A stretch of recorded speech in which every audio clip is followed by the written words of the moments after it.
Igwe Obiora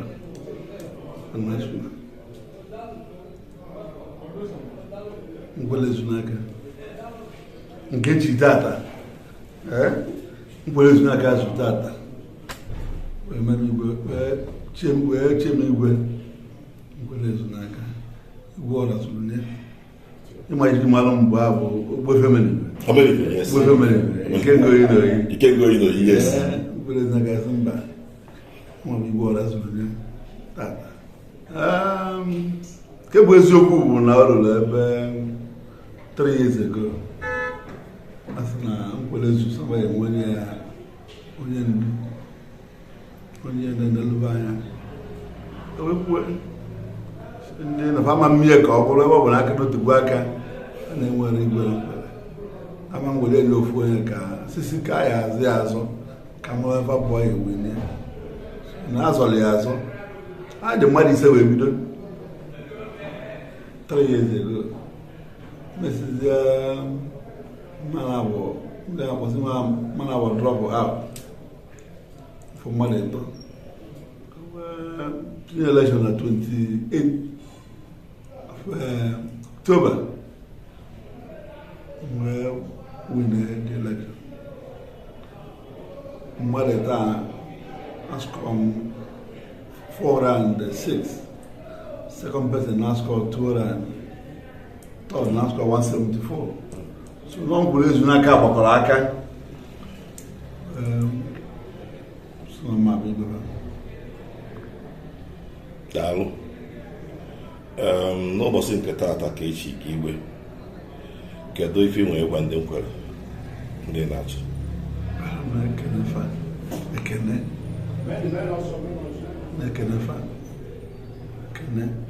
akpọba na Nkwelle ntata bụ Nkwelle-Ezunaka win n'ọbụrụ so Obiora.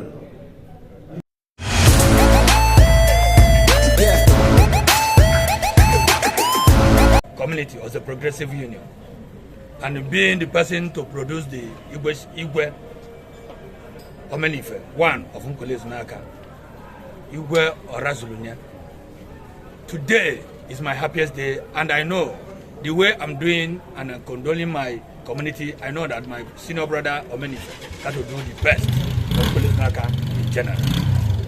Now, what are that area of direction you want Igwe to follow? Bearing in mind for 23 years, you are not going to the direction we have, I will tell you that in my own opinion, I have 3 directions that I will advise my brother to follow up. Number 1, peace and reconciliation. Number 2, to help in terms of talking to government. 70% of revenue in the Anambra State been having in us. I think this is the time as the people will rise and talk to government on behalf of Nkwelle-Ezunaka, and Omenife is the one that got to do it. I think that is the second one. The third one, the Nkwelle-Ezunaka in mass, he will join us to celebrate Omenife, Igwe one, Nkwelle-Ezunaka. Yes. This race was very hotly contested. You advised to those who could not make the straw. Yes, the advice for the second and third contestant, they have already written peace reconciliation documents by the various security agencies, which have gone through the documents. Whoever that lost got to embrace the person who won, so that the Nkwelle-Ezunaka will go forward. So you are telling them to abide by that spirit of this. Honestly, the Omenife is the grassroots Igwe, and the youth and the elders join hand in hand with the community and the villages, the 5 communities, join hand to crown him today, and I'm very, very grateful. And I will be the best among us, because Igwe comes from my community and my kindred. Dr. Izuchukwu Victor as the Nadebelunwa one of Nkwelle-Ezunaka. God bless you. Is this a traditional doctor or Which kind of doctor? Doctorate degree. Well done, sir. Cybercrime I'm one of mother. counter-terrorism. Okay. Thank you very much. Stella! Where's Stella?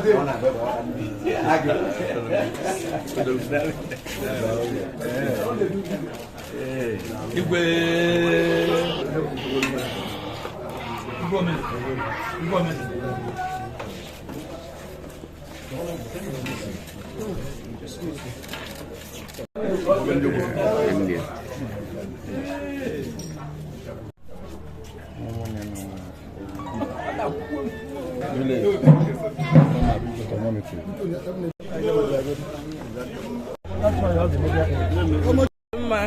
ekeneka m Chineke na ebumnuche ọra niile bịara na mmezu tata.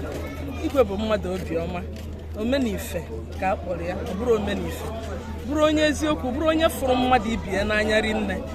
Ya bụ na ihe Chineke ife anụnwa bụ ọchịchị nke si n'aka Chineke bịa, because he is the king of the people. We give God all the praise today.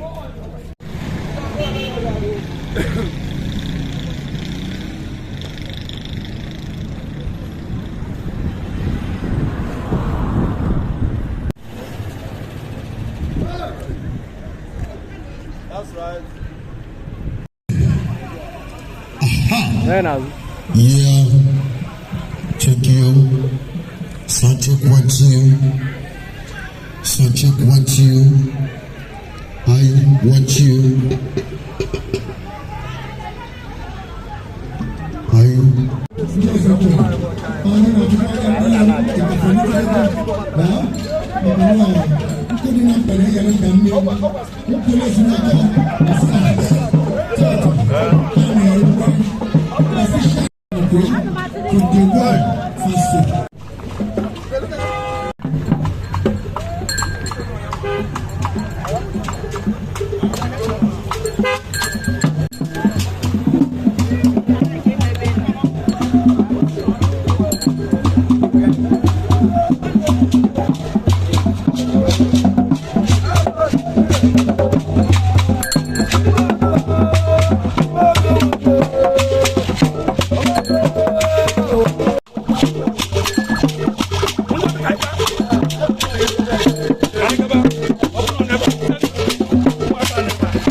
As far as I'm concerned, as far as Anambra State is concerned, as far as the local government is concerned, this is the latest His Royal Majesty, Igwe Orazulunye of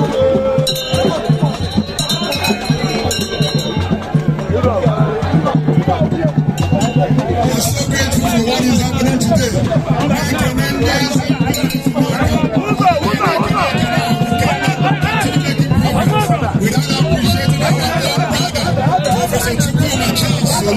His Excellency Governor of Anambra State, working out Bulimano which is the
I consulted God today when we had that call. I've intentionally decided to design Gbooza in this manner. The fastest growing community. Now today, His Royal Majesty, Sir Igwe Orazulunye will be coronated the Igwe of Nkwelle-Ezunaka. Thank you so much, God. That today, that our own brother will be so outstanding as the Igwe. Open into Igwe, Jehovah mepere Gbooza. Open ahịa na-azụ aga aga. Imepe ọnụ into Igwe, Jehovah gozie gị. Into Igwe, bunye gị elu. Open into Igwe, ọgbọwara gị ọnọdụ. Into Igwe, ndị Igwe na-azụ ebele gị. His Royal Highness, Sir Igwe Orazulunye, Igwe Orazulunye, Ogbuefi eze kwasịrị afụfa gị. Ugosi na Chineke, Ogbuefi nnadabelu ndị eze. Ogbuefi eze onye dị. Aka anyị dịkwa n'elu Ogbuefi na-eme ọgụ. Nna ya logo na Olumeke.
anyị na-ekene ndị Nkwelle-Ezunaka ndị iyom ka na-abịa n'ofu n'ofu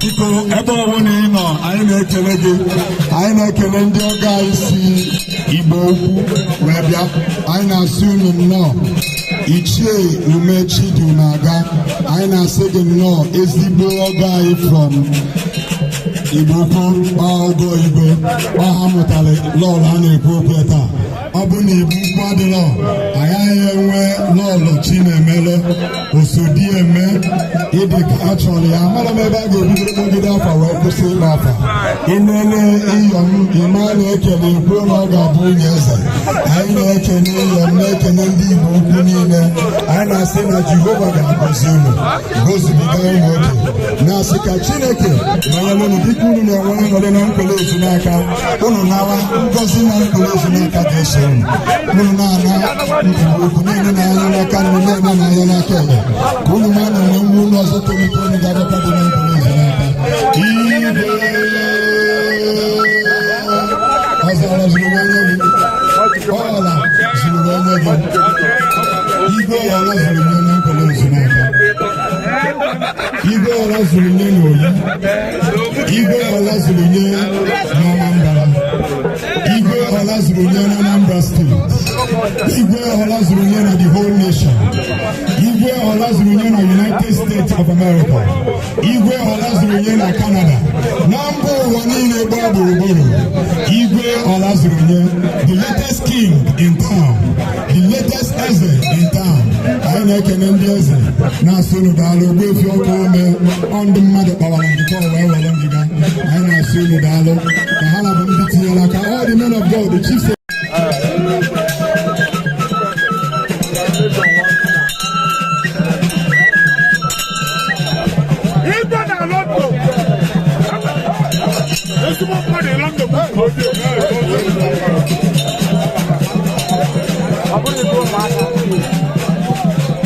ọ bụ na ọ dị na mkpa ọ mee na mkpọ ọ bụ na ọ dị ọbịa ọbụla usoro ya dị bịakwutere ya ọ ga-emere gị anyị na-ekele ndị Igbo okwu niile maka na mbụ ha igwe batasịa ka onye esi wee bata na anyị ga-ekele ekele kelee Chineke kpere Chineke ana m ekele my own sister my beloved sister the proprietress of Ashley Oaks Schools ọ bụ na ị chọrọ na nwa gị ga-ama afọ ịgbada na Ashley Oaks ihe dị iche dị na ndụ nwa gị catch them young the foundation matters in lọlọ Chinemele amaghịzị m na abụ onye ọbụla ya bụ eze Chineke chinye nwaanyị ọ ga-anọ nye nwaanyị dị mma. Now, when you see that excellent heart and excellent mind. I believe I'm not going to go if you're going down. I make an egg.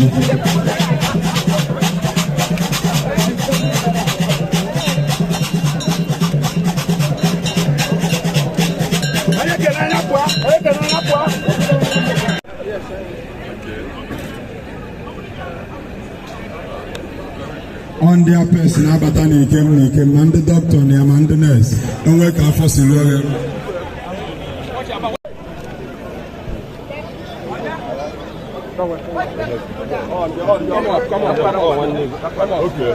Because the person in charge of VIP, Ebendio Bofino, Jabaya air condition there by Corner alone. Ian Ginkeji, so upon a boy, move a blue fan in a more Nkwelle-Ezunaka, Marine, but I went this Nkwelle-Ezunaka. Heat no go for the next 1 minute. The money about Marine.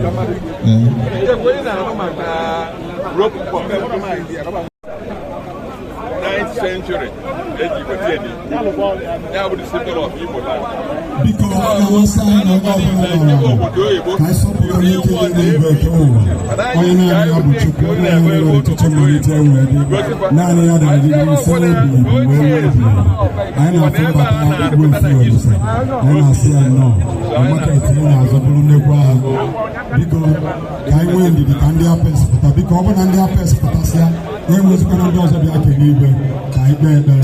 Kedonye G program, Frank Duma, biko kene putana eme ni ogbe fino ki ime ihe kwesịrị ime. Biko ọbụ na afa gị na ndị ga-arụ ọrụ n'ime obi maka ụmụ afọ ka isobe n'enugu of God ka isobe ekita biko ka ime na ife ikwu ndị ọgbọ niile ọbụ na afa gị na ndị ga-arụ ọrụ gbado anya oke ọnwa anyị kedu ebe ụlọ nọpụtasị ka ije rụọ ife anyị kwesịrị ịlụ. Frank Duma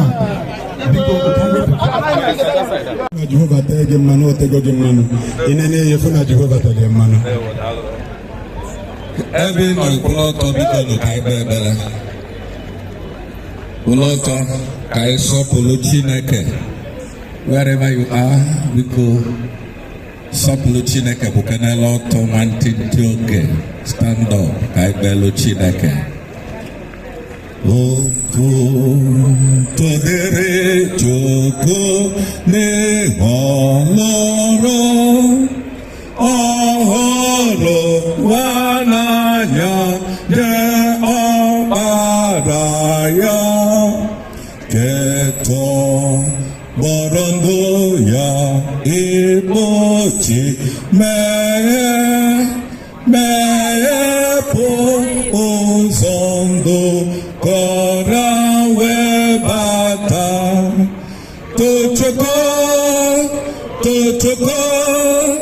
kowa nọrọ n'ya tochoko kama dodo n'ọrịa biko bịakute na site na Jesus, Geya ototo nokihe aloro. Amen. Bonita no biono. Ezone wai na Chineke na nke pụrụ ime ife niile. Otuto ka anyị na-enye gị maka ihe ọma nke ịlụ na Nkwelle-Ezunaka. Anyị ma mgbe eji wee malite ije a wee na-aganya bụ ije ọ dịka ọ ga-ekweme ọ dịka ọma nkweme mana ekene dịle n'ụbọchị tata na ihe anwa bụ ebumnobi anyị abịago na mmezu.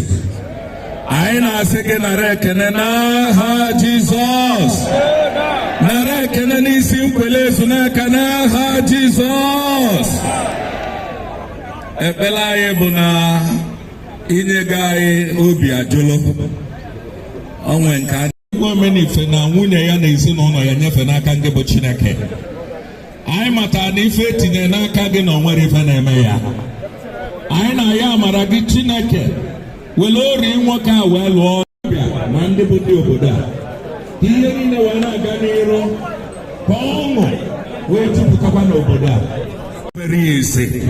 O nwere ihe ọzọ ga-adakwasị ezinụlọ a dịka anyị na-enwe ọṅụ taa. Ọṅụ a ga-adịgide n'ime obodo a n'aha Jizọs. Gọziela anyị ọnọdụ nke anyị nọ n'ụbọchị taa ka ihe niile anyị ka anyị ga-eme wee gaa n'udo. Nke a ka anyị na-ekpe baa n'aha nke Nna na nke Ọkpara na nke Mmụọ Nsọ. Let everybody shout a bigger thank you, sir.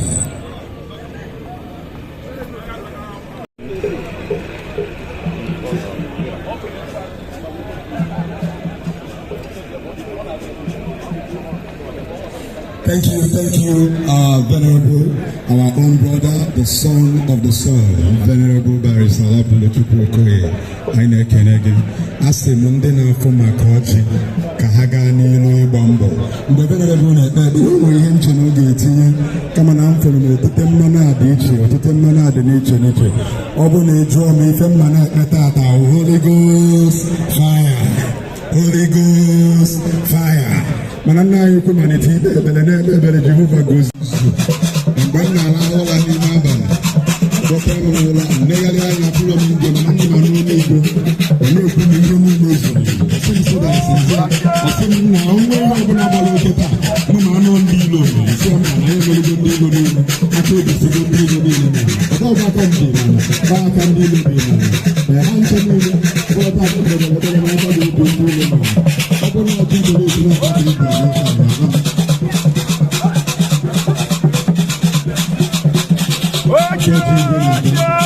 ebe n'ilu igwe na-acha ọ na-ayọ ọnụ biko na dị ọkụ first ọchị na-abịa n'ilu igwe since Nkwelle-Ezunaka ji wee dịwa tutu amụọ Nkwelle-Ezunaka.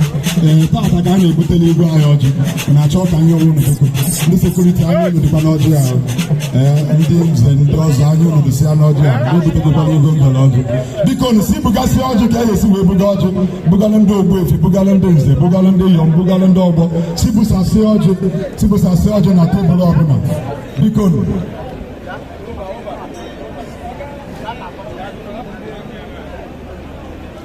N'aka ndụ ekwu m na m aza anyị aza ọkwụ n'ebe a maka na igwe m ya ka m na-asabụrụ igwe ndị anyị aza n'aza ebe a ka m na-akwụ dị masị ije were maịkị ije nye igwe maịkị mma nzọ ụkwụ ebe a taa nzọ ụkwụ ọ dị ka asị na mụ na igwe ahụ agụ ebe a ka m na-akwụ.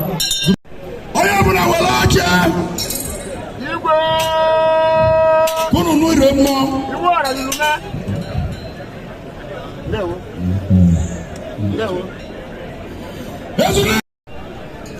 oke mee ka esi eme ka ịgwa nkwere okwu be nkwere mkpụrụ ndị bịa anụ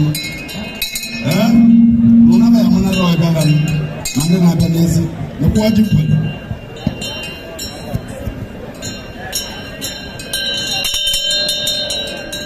ekele m ụlọ ekele m ụlọ ekele m ụlọ ụlọ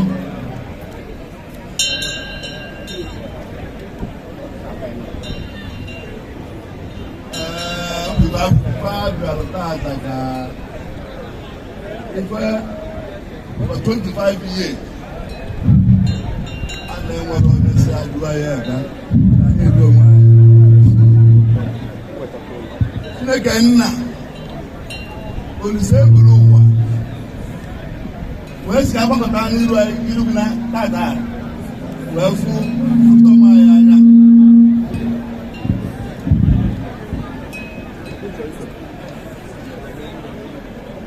Sekere mulo.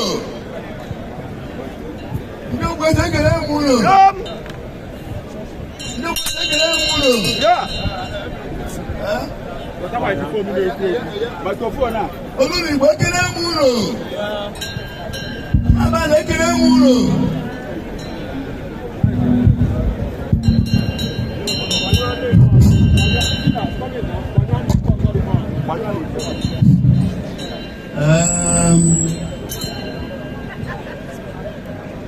I went to my that's right. What the logic with that, that's not easy. Oh, that I will watch out and I can go back. Oh, Chineke window. I was sky goes with one Chineke. No, Chan, I went up. Well, the boy went over now.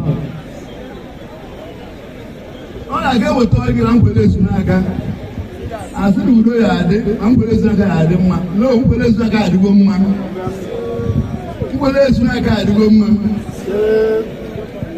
Now you know. Now, Bill 28. I'm an election. You know, Ezunaka was well. My bag. So, I'm not getting it.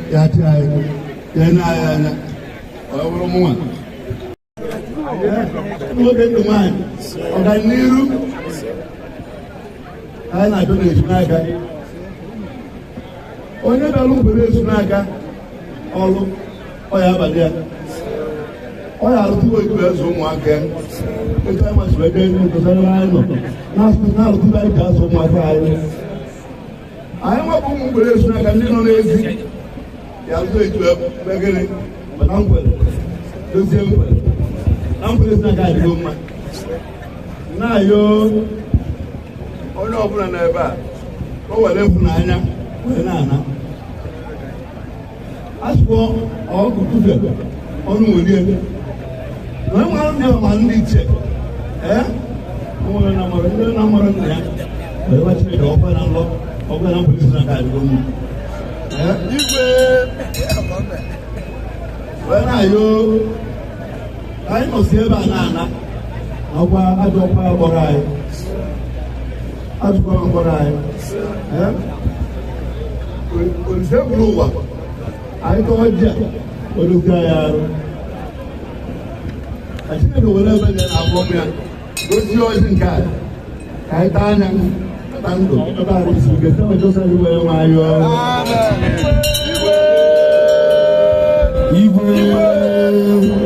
Igwe Orazulunye gị Igwe daalụ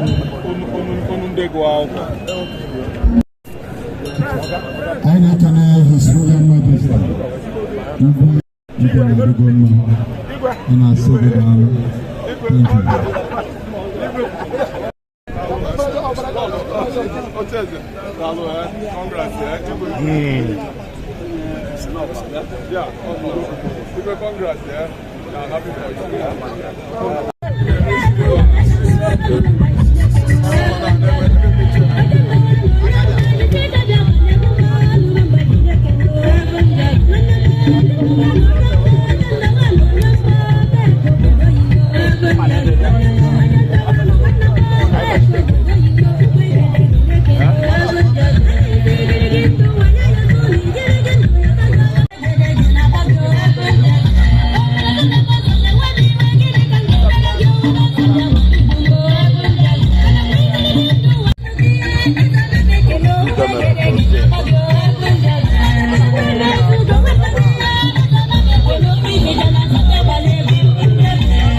All in Nigeria is going to Nigeria state anthem, please.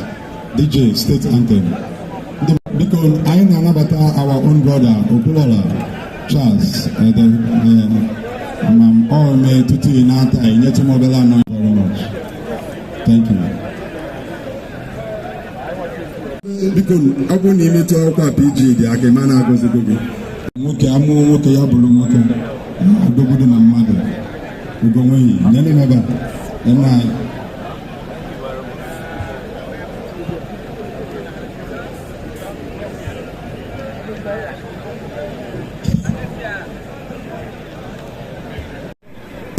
Gentle, na PG na go address. Ndi ụmụada ndị ọgbọ biko geenụ ntị na PG nọ n'ọgbọ. Cavalry greetings from God Almighty.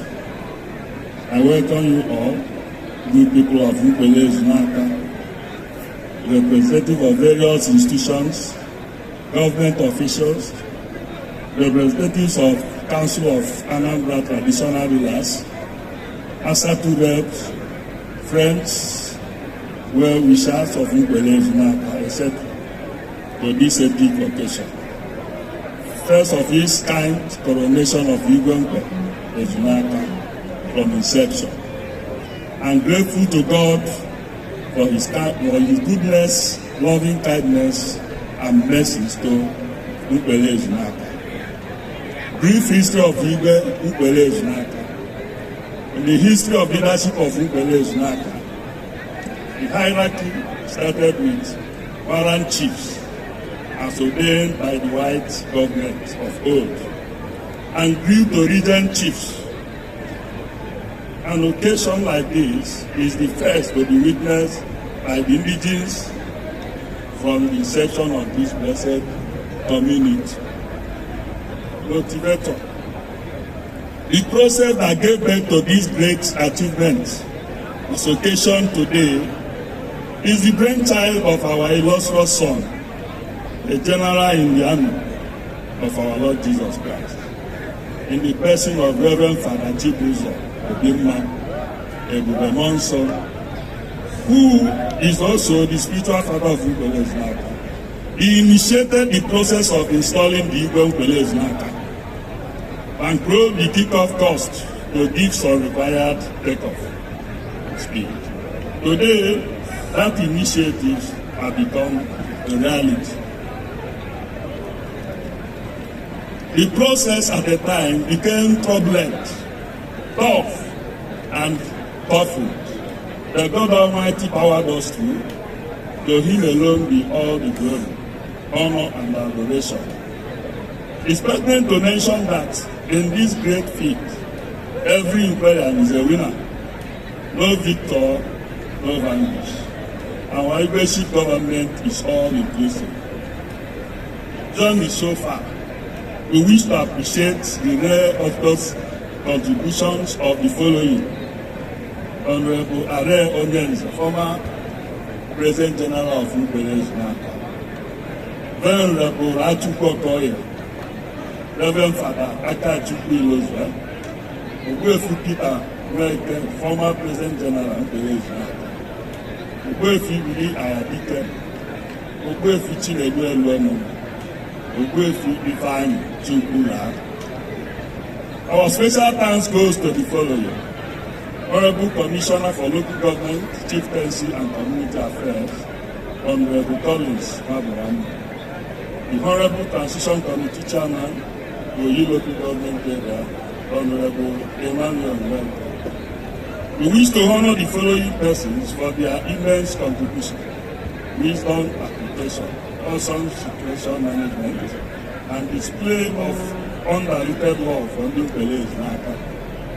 Ogbuefi Chris Eluemono, Ogbuefi Obiora Anacho Emenife, Igwe elect, Ugoli Igwe, Ogbuefi Archdeacon Oduche Chinamaza.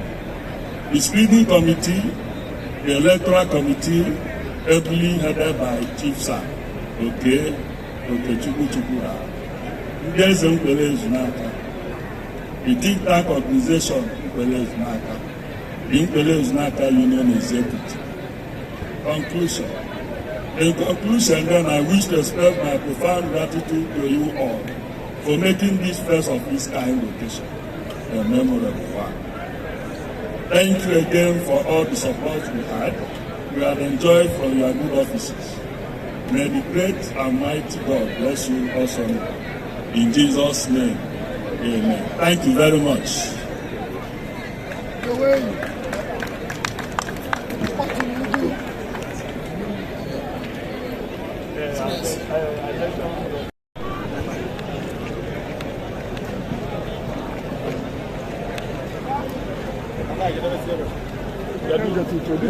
Members of the press.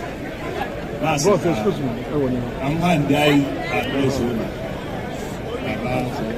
I'm covering. Okay. Thank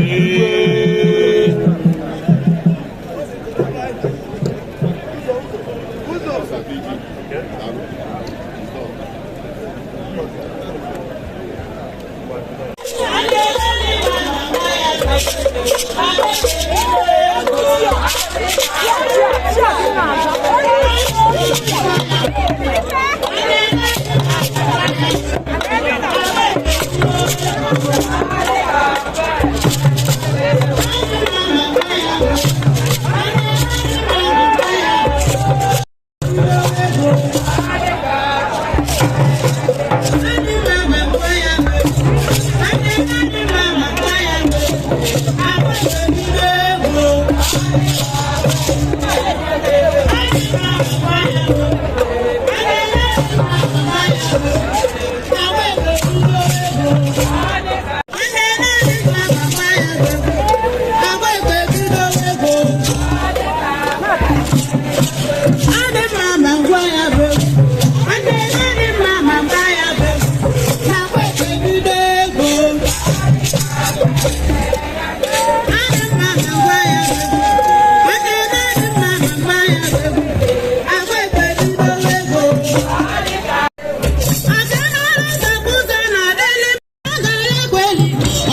Special announcement.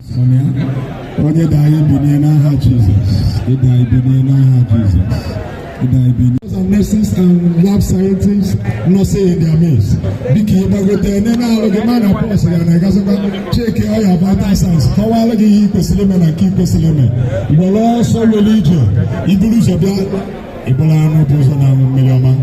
The Territory Police Division Kafano before the Igwe. Okay, I'm here for DPO 33 and the entourage. Kafano before the Igwe Ezorati Kembo Nkwelle-Ezunaka Igwe Omelife 1 Nkwelle-Ezunaka DPO 33 Nkwelle-Ezunaka all Fawano before the Igwe and the Lolo. Thank you. So far so good. If you need to go from Dalono, all the time when you know such a pie baby. Kafana fan over. I see. Thank you, Uncle DPO 33. Town Nkwelle-Ezunaka. Thank you.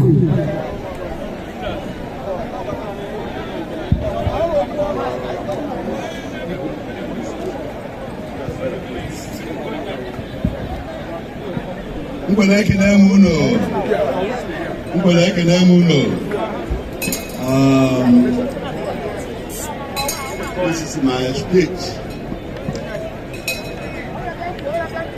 His Excellency Professor Chukwuma Soludo, the Deputy Governor of Anambra State, His Deputy Dr. Onyekachukwu Mbezem, Deputy Governor, Honorable Commissioner for Local Government and Chieftaincy, Chief Honorable Collins Wabwande, the TC Chairman of Local Government, Chief Honorable Emmanuel Eketubu Weke, the President General Nkwelle-Ezunaka Union, Wilfred Gwendy Nkwelle-Ezunaka Union,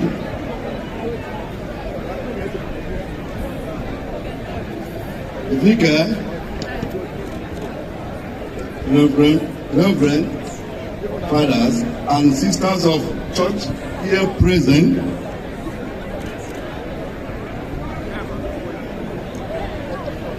Chairman of Executive of the Village present, and then the Village Chairman, the Chairpersons, Chairman Nkwelle-Ezunaka Youth Association, Ndị Igbo, Ndị Ogbo Isa, okay, yes, Ndị Ogbo Isa, and all the 8th grades present,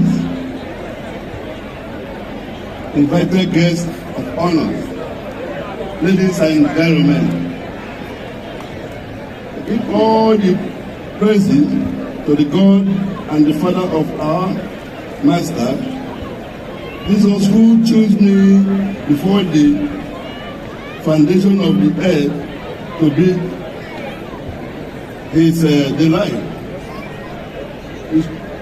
I stood by us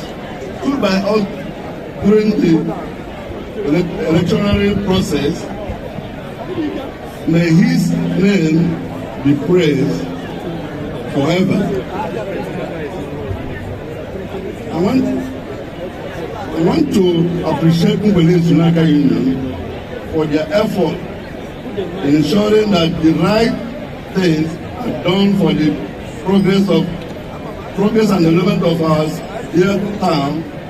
I want to especially appreciate the President General, Wilfred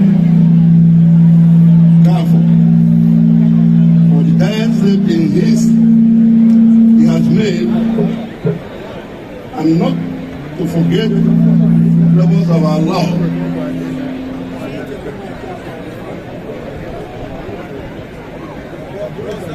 Thank you for electing me as your Igwe. You have done great for me and for our community. Ndị Ogbuefi Nkwelle-Ezunaka, daalụnụ. You actually stood your ground, ensuring we got things right.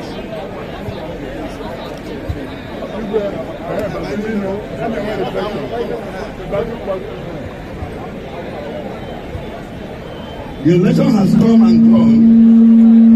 Our goal of having a king has been achieved, as our dear town and our nation are put apart by the powerful forces of hatred. Intolerant, bigotry,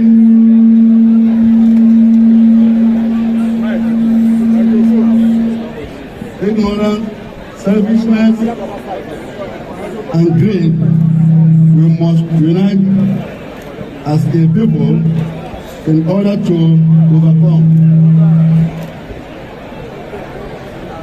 As we navigate the days ahead, I call for the unity and continued engagement for the progress of our dear town. Our development depends on peace.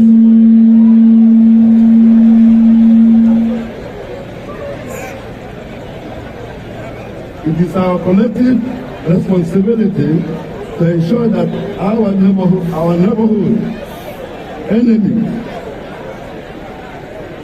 remains a heaven for entire individual, regardless of our age or background. I call on all the Nkwelle-Ezunaka,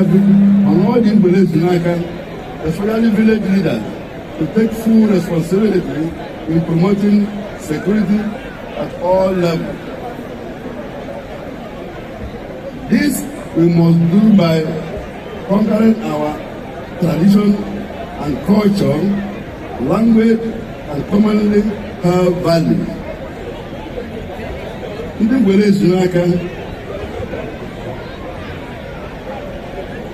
we must take this value and preserve it. To achieve this, our youth and children must think of going back to school. Education is a powerful key for development.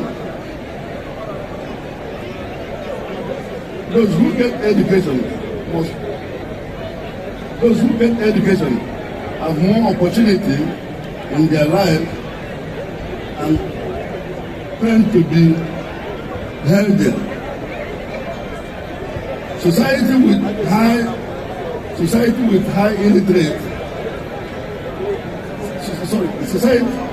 rate of education have lower crime, better overall health, and civic development. Lack of access to education is considered the root of poverty. We must shun land grabbing.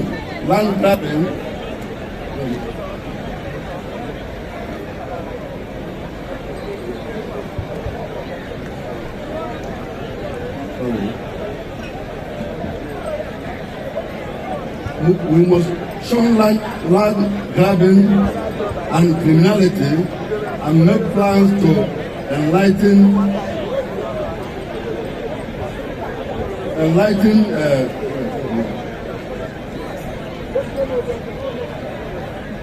better overall health, civic improvement. Lack of access education is considered the root of victimization. As a new king, I commit to ensure that all the youth are empowered for our development and different youth empowerment. Progress shall be introduced to our youth. I wouldn't like to bore you with long speeches. I have been chosen by you to serve both the indigenous and non-indigenous. Igwe Orazulunye ga-adị mma.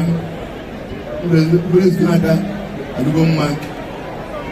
Ka ọ dịrị.